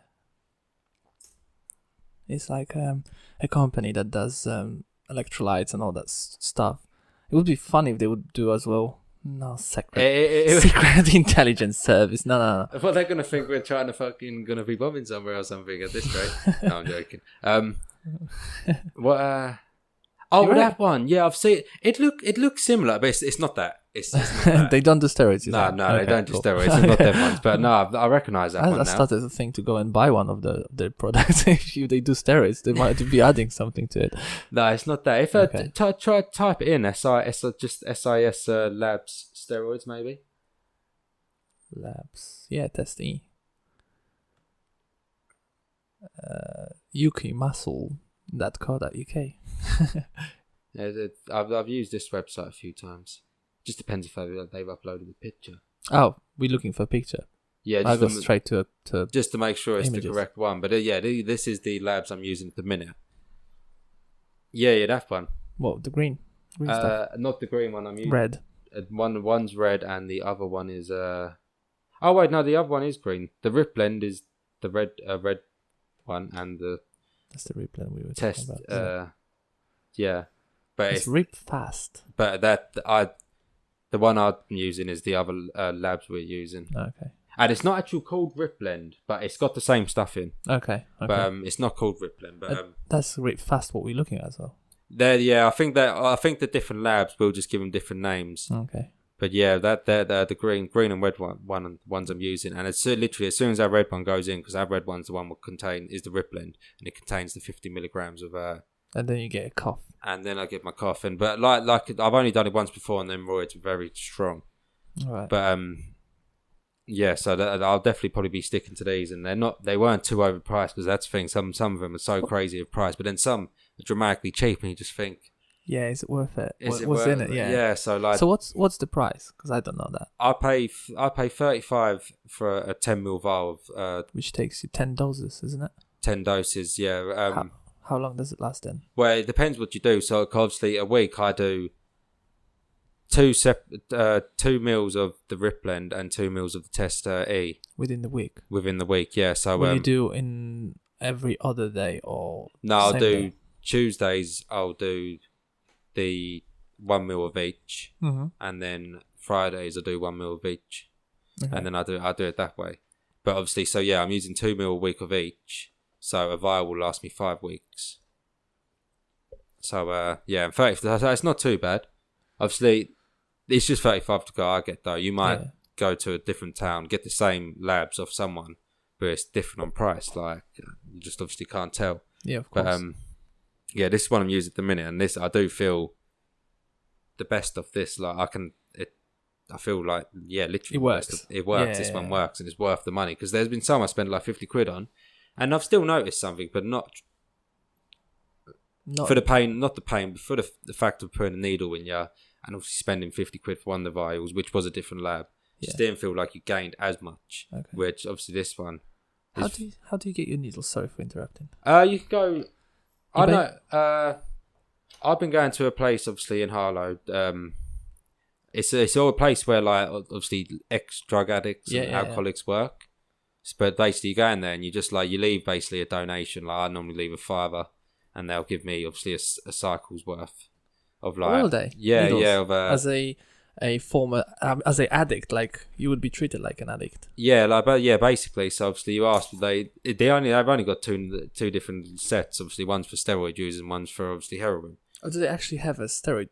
Yeah, so obviously, and obviously when they ask if it's the first time you went there, and obviously if you say yeah, obviously they give you loads of information like booklets, where to jab, where not to jab. Sorry, that's all good. But obviously I just leave £5 each time, and they normally give me, because you get obviously different needles as well. Like for me, I've jabbed in the glutes and in the delts. Yeah. Oh, you jabbed in the delts as well. These are the delts just before I chuck them out there. These and your delts are the.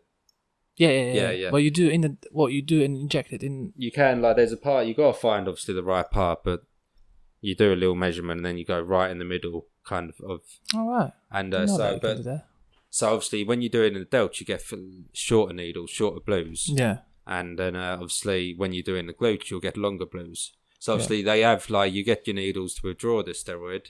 So you get like your green ones, which are too thick to stick in. Yeah, it'd be very painful. Right, yeah, just from the bottle. Yeah, just from the bottle. Then you take that off of the blue one, and you get your alcohol swabs, and you get your little bin to even put the thing in. So you obviously can't put your fingers back down there to get it out. So obviously, it's a clean way of doing it. Obviously, I make sure my service is nice and clean. Like, I'm not going to go to the corner. Where the like dust is. No, I'm not pointing there saying there's dust there, but like the corner of your house.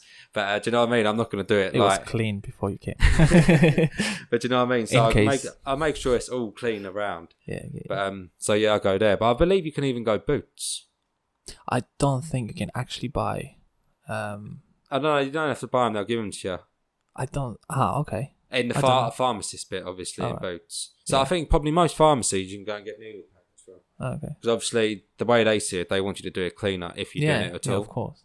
But obviously, like I said, and if it's your first time, they will give you booklets somewhere to jab, what needles go for, what kind of what even ones. For steroids. Yeah, for steroids. So fair enough. Obviously, I'm not saying I've went in there and like checked out the heroin bit, like so give me a few. But obviously, this is for the steroid side of it. Yeah. But you don't have to leave a donation, but obviously. Yeah, well, it's like you getting something for free. It's worth to do. That's what I mean. If they're giving you a full cycle, because when they help you as well. That's what I mean. When before they was asking for donations, like people would go there, they'd get so many needles and Yeah. like syringes and all that to and they would sell them along with their steroids. Okay. So obviously you go to your guy and he'd also sell you for £10 like the needles and that way. You're just going to get them for free. Okay. So obviously this is when they said about the donation thing and Yeah. that, and they just give you like a cycle's worth. They don't, if you like have 100 blues and 100 greens. Yeah. And They won't supply you. yeah, they won't give it to you because they'll just kind of know. But so yeah, it's good, obviously good on that. So you do get your little bit of knowledge. Then obviously you do your own review on it anyway. Not that anyone knows exactly, I would say, unless the person who actually invented that one, the scientist from that lab who invented that exact one, then he might know. Then he will know. But obviously, I still like, so when I look at reviews, I always say this is not 100% fact right, because I could do steroids and end up having a heart attack like 2 weeks down the line. Do you know what I mean? So a lot of details I read up on, but I still take not for an exact thing. And yeah, that's about it. But I've tried a lot of different ones and tested them together. This is what I was saying about the supplement thing, where I respect them bodybuilders. They've tried all this different stuff and they post what's best for them. They don't say this will be best for you. Yeah, of course. They say this is what's best for them because they've got the knowledge of trying all the different ones. And I ain't tried all the steroids out there. I'm definitely not saying that, but I've tried a good handful to know I like Grip Blend and I like Test D. Like, do you do your blood work? Like blood do you pressure. do you check your blood, what it contains, like vitamins, minerals, testosterone levels, and all that? Do you check that? I've never got that checked, which I probably should, but I will get my blood pressure and that checked. All right, okay. Because I'm planning to check it just because I'm running 2.5 years of vegan, a plant-based diet. Vegan is this lifestyle. So will you just go to your doctor for that then? There is plenty of places where you can do it right now. Like, let's say, I'll show you in a minute. It's called Thriva. I feel like I should check that because obviously going back to like my diet and that.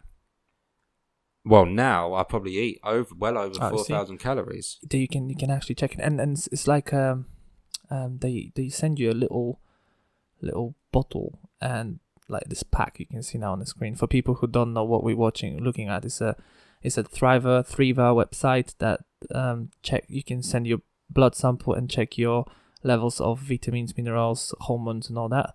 So they send you a little box of a sample taking kit, however you would call it, and it's like a little bottle. You just pinch your finger with a little needle there, and sample blood, send it to them. They send you results in a few weeks.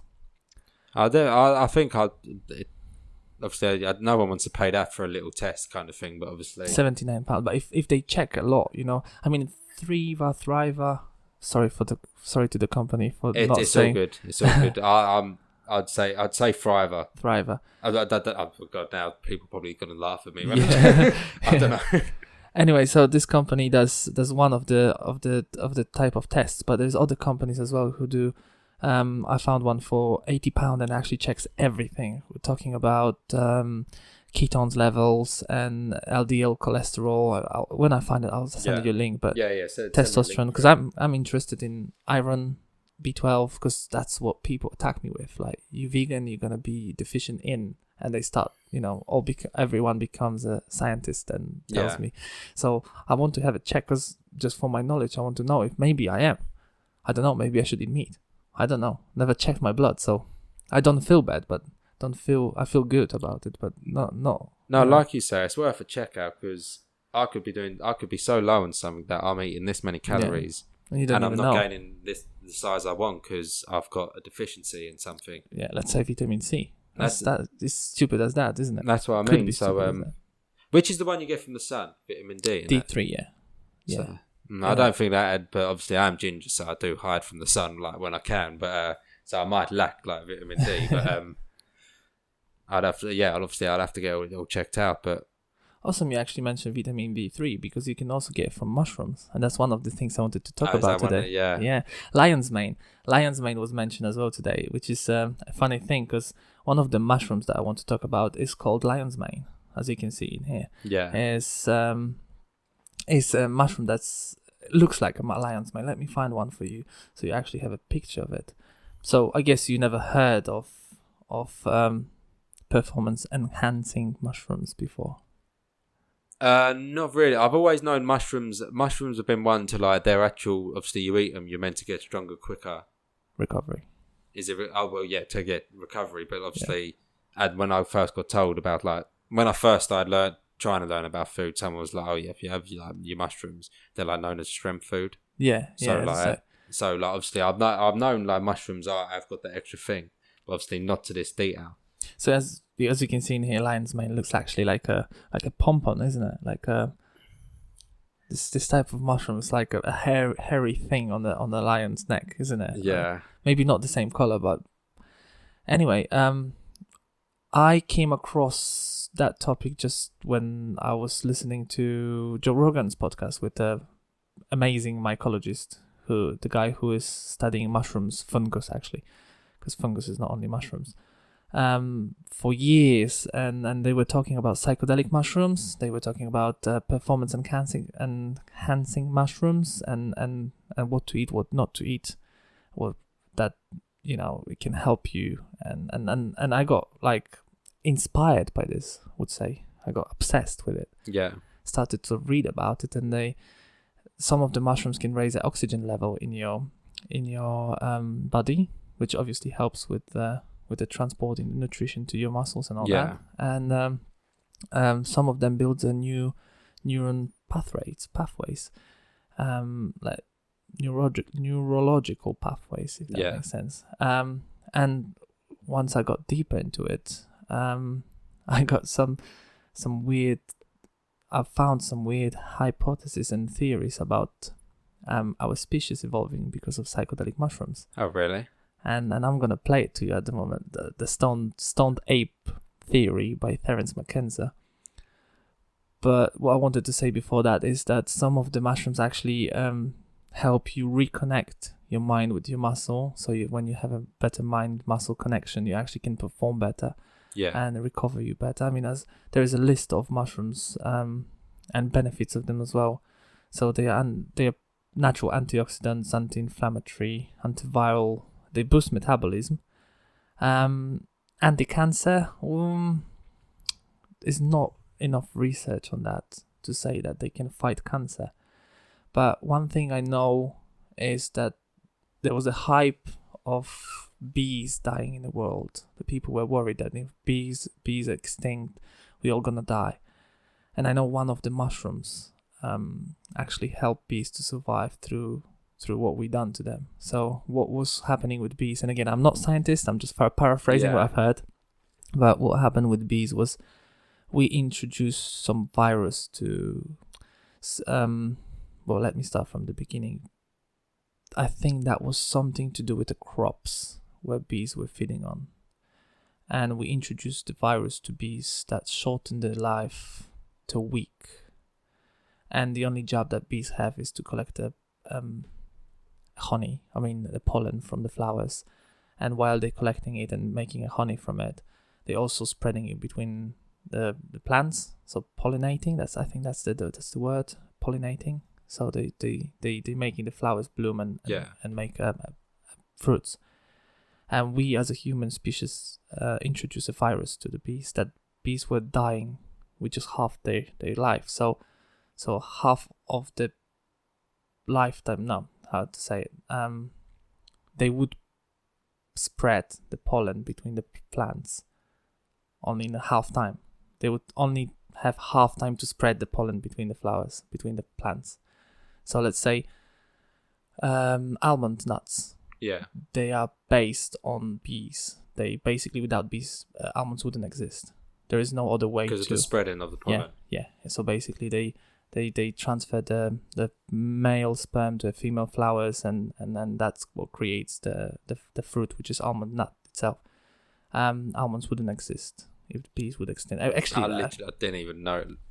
Didn't know that at all. Anything about it. Actually, we wouldn't exist because the plants wouldn't bloom, wouldn't actually, grow, and nothing would happen. No life would happen without bees, because they're transferring the pollen from plant to plant. And we introduced the virus that were killing them after half of their lifetime.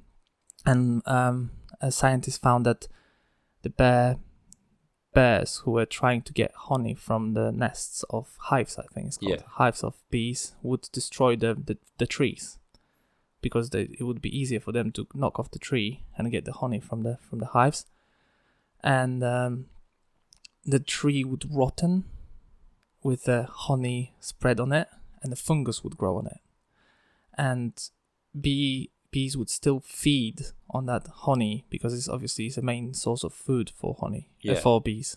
And they would also feed on that mushroom, on that fungus growing on that part of the tree, and that fungus would kill that virus that we introduced to bees. Well, might give them like double their lifespan again. Yes. So basically, the guy was studying fungus for 50 odd years. He's quite old man, and I mean, I might be wrong, might be 30 years. I'm sorry for Paul Stamets if he's younger than he seems. But, and that would actually save bees, a fungus itself, saved bees from extinction, which saved us from extinction. I don't know if you know, I'm not going to say that now before I play that video for you, but I don't know if you know, actually, we all come from mushrooms, from fungus. That was the first life on Earth. After the single cellular organism. The only, obviously I know nothing about it, but the only reason I'd believe it is because obviously I've watched TV series which ain't reality or nothing, and obviously, but it shows like the fungus obviously when it comes to that stuff, like coming alive. Normally more would be a horror film, obviously, but it shows it coming to life. So obviously I have no knowledge of it, but obviously from what I've gathered in films, like it now makes sense, you know what I mean? Like, as silly as that sounds, but it's very interesting that all animal and plant lives comes from mushrooms. That's what I definitely did. I didn't know that. I played for it. I told you last time we talked about it. I said that will blow your mind. But before I go to that, there's a supplement you can actually take. I am taking one. I'll show you in a second.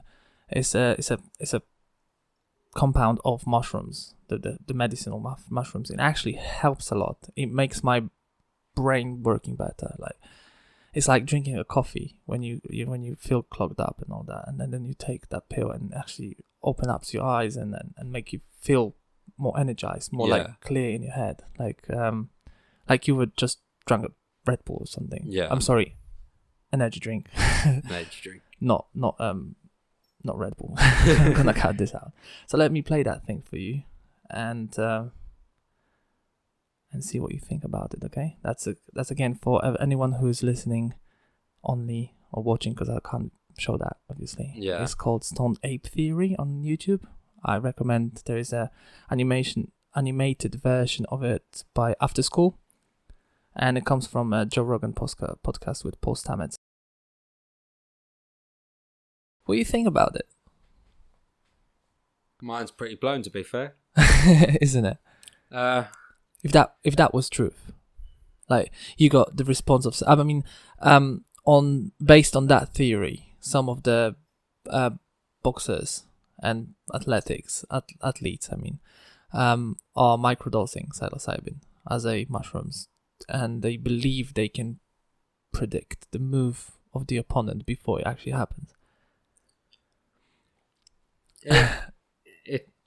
But the way it's explained in that, obviously, it would make sense that what it is, if that's true, that whole thing there, if that's true, and obviously that goes with if this mushroom thing is true, then obviously evolution is obviously true. But obviously, if it's down to this mushroom thing, then obviously that does explain why obviously these athletes are doing it.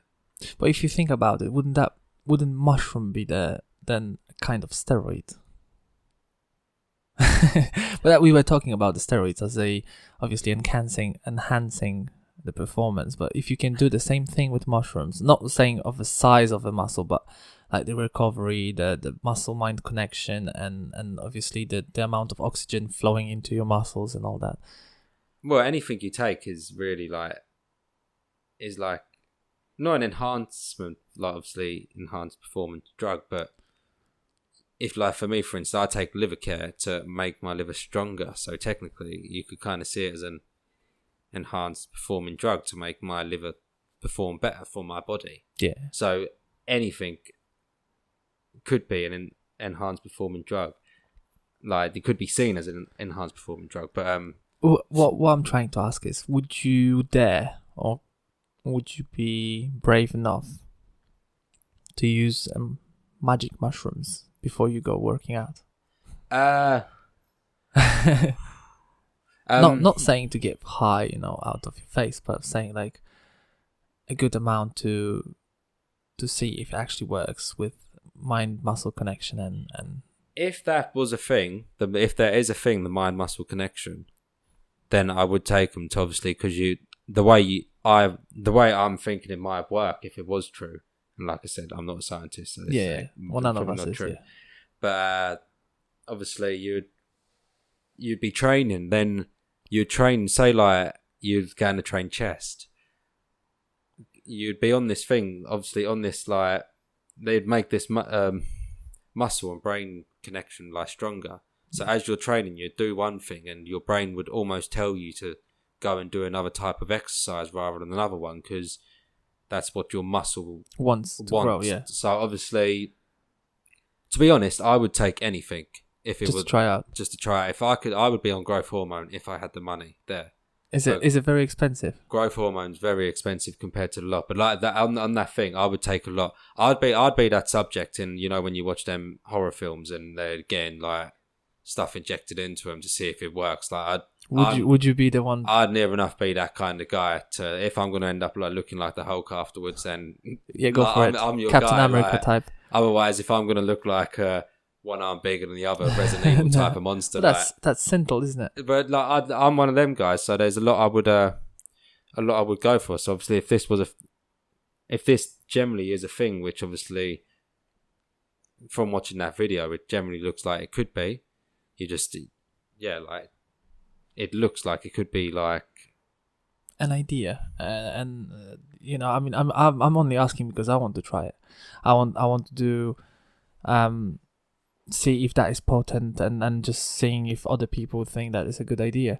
Man, if there's already something to buy and it's not dramatically pricey, I'd happily let it. We're talking about psilocybin, which is a psychedelic mushroom.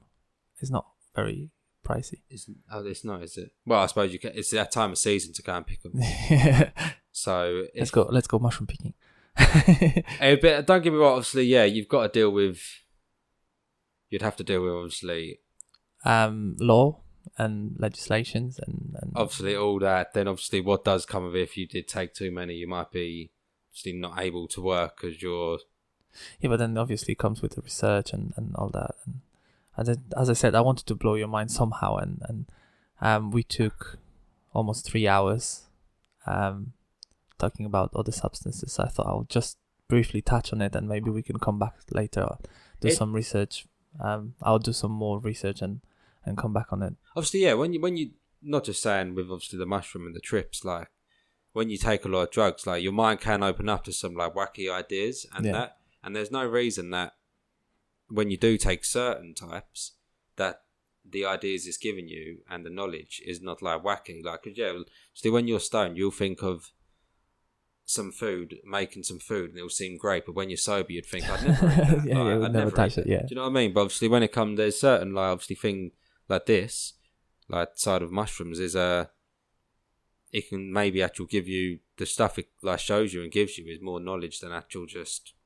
I feel like I should explain what we were just watching, because obviously I'm not going to include that in the video. So the basic idea of that video, of that Stoned Ape Theory, is that we evolved because we were using psychedelic mushrooms that were growing on fishes and literally poo of animals that we were following when we were apes. And because psychedelic mushrooms are proven to increase the neurological pathways and neurons and connections in the brain, Terenece McKenna believes that it could double our brain in a size within that 200,000 to 2 million years that scientists believe we evolved. That missing link that we have, we missed the third ape, don't we? So we have first, second, fourth and fifth. We don't know what happened between the second and fourth ape in our evolution chain.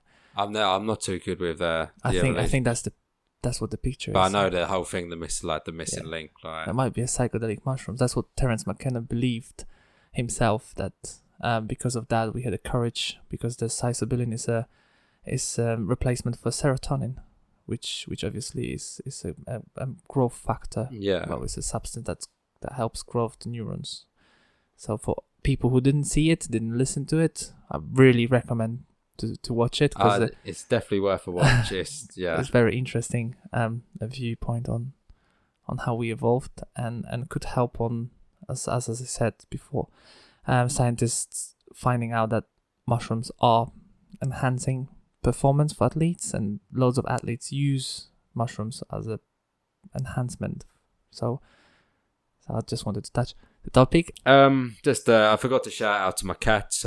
Jinx, my oldest boy, Zeus, my oldest girl, and Blue, my youngest girl. But how many cats you've got? 3. 3. I feel like I'm semi-pro crazy cat man at the minute. Semi-pro. Or maybe even amateur, because a lot of people have a lot of cats these days. Please don't do like 12. It depends how big my house is. Oh my in the God. future, but like, it'll be cats for a good while. No, I reckon I'd get to cats. I do love cats. They're just obviously, as bad as it sounds, obviously, because they can look after themselves more than like dogs. And in my line of work, it's just better. Yeah. Like, rather than me having a dog and it not going for many walks and that, because obviously I'm near enough constantly working. Yeah. So it's just easier to obviously have a cat, and they're still great company. Okay. So yeah. Awesome. Shouting out to your cats. Yeah. I'm an animal lover, so obviously. Of course. Awesome. Thank you for coming here. It was lovely. Anytime. Instagram, Travis__Johns. Yep. Facebook, Travis Johns. No Facebook. I deactivated that due to some past reasons as well. So oh right, cool. So yeah, that got deactivated. But no, literally, it's just Instagram for me. Okay, cool, awesome. And yeah. And a DJ girl. And yeah, my friend DJ Lana M. Okay. Her Instagram name will come up, and then that's the link to her. It's not Spotify. What's SoundCloud? SoundCloud. SoundCloud. And you'll get a few of her mixes on there. So give them a great listen, because literally. I'll ask her. I might ask her. Actually, maybe she'll allow me to play at the end. So. I'm sure she'd be happy for you to play one of her mixes. Like, yeah, literally. I said I said to her in work anyway. I'll get on with her at work. I work with her Monday to Friday. So awesome. I said to her, like, coming on here so I can give you a big up kind of thing. So yeah. Awesome. But thank you very much, Travis. Thank you for having me. It's been fun. It's been good awesome. to, I hope you enjoyed it. I enjoyed it a lot. I learned about you and about steroids a lot. Yes. And I hope I'll see you next time. Of course, definitely, 100%. Thank you again. Awesome. Bye, people. Bye-bye.